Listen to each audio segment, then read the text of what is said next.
Hello, so recently on my blog, or one of my blogs, I addressed the core question, can democracy exist without rights? So I went on to answer that like this. It depends on how we define democracy. The classic definition of democracy is where people can vote to decide laws and policies either directly or by electing representatives. However, both realistically and in theory, majoritarianism might let people vote to deprive substantial portions of rights from segments of a population. So yes, in a fragmented and contradictory sense, some approximation of democracy can exist, wherein some people are deprived of even basic rights. And, I go on to discuss the issue more on that response. But here I do want to make a few other things clear.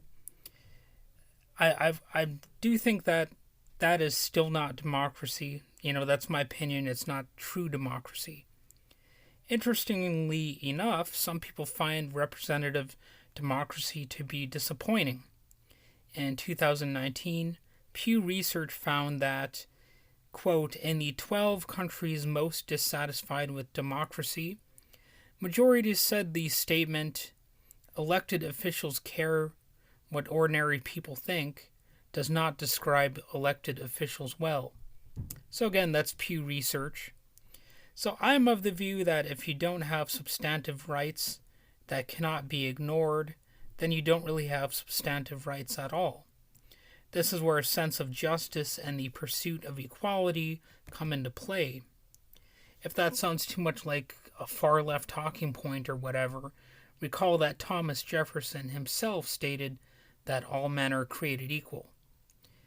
In order to be truly equal, one must be recognized as a person of equal standing before the law. Also, the UN's Universal Declaration of Human Rights states, all are equal before the law and are entitled without any discrimination to equal protection of the law. Justice, in essence, is that idea, which, of course, was famously also suggested in Martin Luther King Jr.'s I Have a Dream speech. So once that is established, then society is free to seek to solve any possible injustice. You have also addressed the basic question of what is justice, if you're, applying those standards. So where does voting come into play? In any given situation, there may be more than one appropriate solution, depending on the logistics and issues. Hence, people may vote, but voting is just one possible element of democracy, and in my opinion, it's not the most important aspect. It is an optional process, certainly no more important than justice. In fact, if voting is not conducive to justice, then it's sort of defeating one of the main points of democracy. In fact, if you are to vote at all, it should be to create the most just and practical outcome, and in fact, some decisions should not even be put to a vote if one of the options is plainly unjust. This is where, in practical terms, the application of not only concepts like law, but elementary logic come into play. And again, this is my opinion, certain concepts ought to supersede law.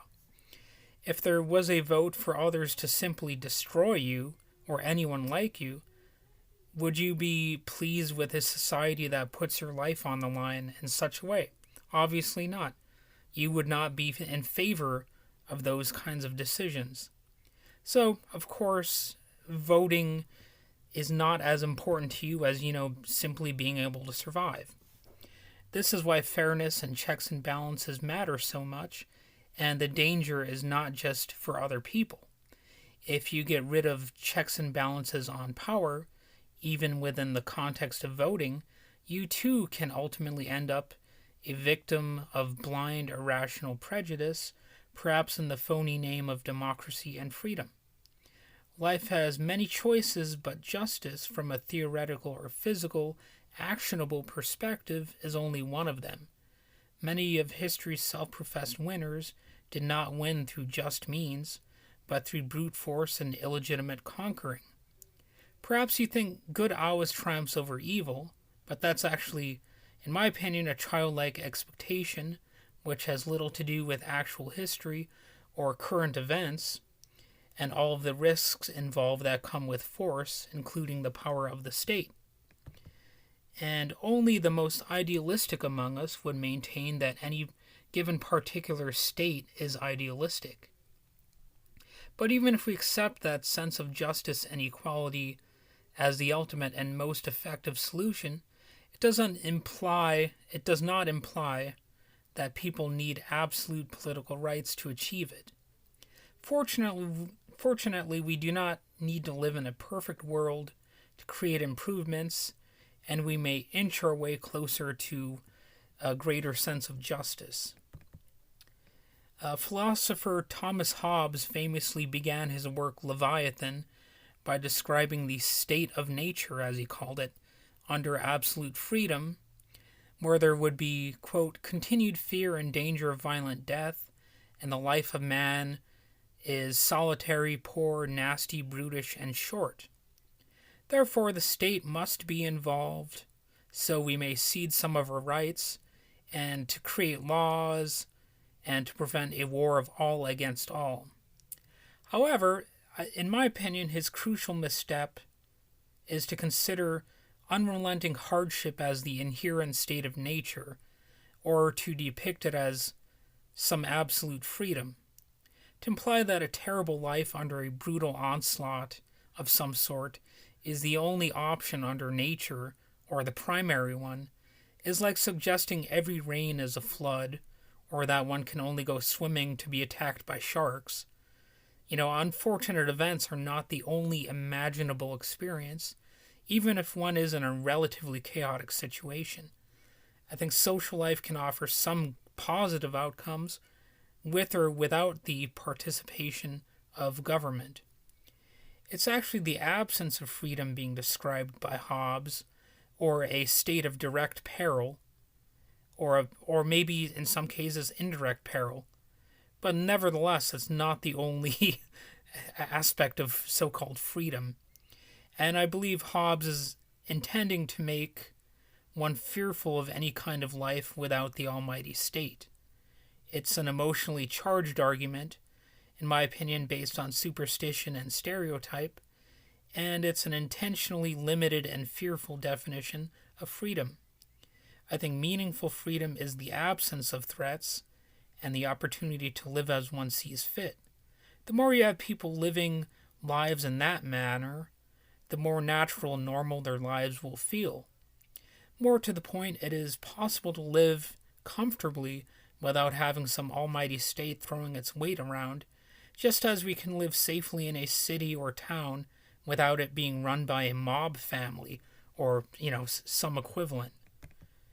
In fact, it's my view that with or without a powerful state government, a given community could still have some basic health and safety guidelines in place if it is effectively organized and if such a culture is in place. Safety and comfort can come from all sorts of organizations rather than solely through the government or, of course, corporations, as we so often see in a modern economy. In fact, too much reliance on politicians and corporations can, will, and has ruined some people's lives, and I find it practical to challenge over-reliance on the majesty of the state or of the free market as some ultimate solution. Quite simply, we know it's not, unless we're fools who refuse to learn from history's tragic mistakes, or who, haven't witnessed the shortcomings of the world as it actually exists. And sometimes willful acts of law and order have created destruction. Hobbes laughably took his basic premise off the rails, suggesting that only through the power of the state can we have peace and more legitimate outcomes. However, one needn't be an anarchist or a radical of any other kind to see that government-crafted outcomes are not inherently legitimate or just, and they can, at times, make existence considerably nastier, more brutish, and short. I mean, just look at war and slavery, for example. And I assure you, I'm not merely giving empty-headed, radical talking points here. The point is not simply to bash the government. It's simply this. Just as people are not guaranteed a comfortable, safe, and just life without government, they're not guaranteed safety and security with one. It's almost as if Hobbes and social contract theorists in general were doing more to expose their own prejudices and preconceptions about the power and glory of government than elucidating any actual science. In other words, it's not as simple as government is good or government's bad, but whether the arrangement maximizes just, survivable outcomes for those involved. The arrangement must serve those interests if it is worthwhile as a thing to defend. Rights would need to be on top of it to protect the basic premise that all humans are born free and equal. And I think anything less is anything less. So, hopefully you enjoyed what I have to say here. Personally, I think I hit the nail on the head, but I'm sure there are people who will disagree with anything. No matter how plain I say things or how reasonable it is, there's always someone who will disagree. But anyway, that's my opinion. Hopefully you enjoyed it. Hopefully it gave you some food for thought. And either way, have a good day.